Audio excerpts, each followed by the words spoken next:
Jo, kad cilvēks ieraug šo te Dieva mīlestības mērogu, tad vienīgais, ko viņš var darīt, nokrist ceļos un teikt: Dievs, paldies!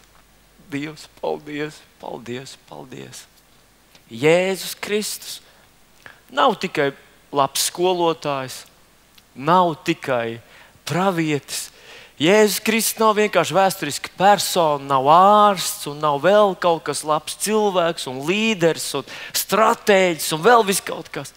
Pirmām kārtām Jēzus Kristus ir Dieva mīlestības pierādījums mazam dzērāju bērnam, vecāku dzērāju bērnam, un varbūt ļoti izglītotam, ļoti turīgam, ļoti veiksmīgam, ļoti mūsdienīgam cilvēkam.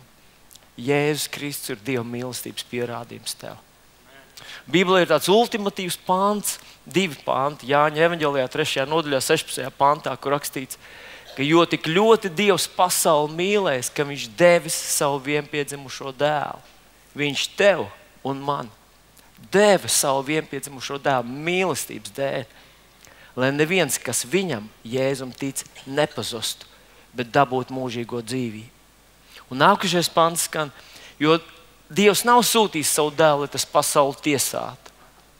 Tad, kad tu jūti nosodījumu, kad tev kāds bakst krūtīs un saka necienīgs, nederīgs, tu ej uz zelli, tāds tu Dievam nepatīc un neder un tā tālāk, tas nav Dievs, tas nav Jēzus Kristus, tas nav Svētais Gars.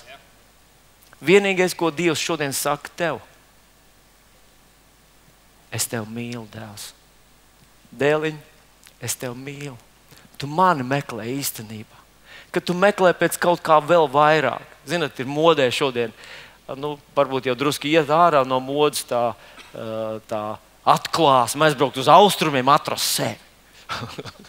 Aizbraukt uz Indiju un atrast sevi. Ja, un tagad es sēžu lotus pozā, ja, un cenšos sakārtot savus čakras, lai mierīgi dzīve būtu un tā tālāk. Tad tas, ko cilvēki tur meklē, patiesībā ir viņiem bijis vienmēr tik ļoti, ļoti tuvu. Un tas ir Dieva dāvātais glābējs Jēzus Kristus. Glābējs, glābējs, glābējs. Jēzus nav vienkārši doktrīna, reliģija, viņš nav vienkārši kaut kāda teorija, viņš ir reāls glābējs.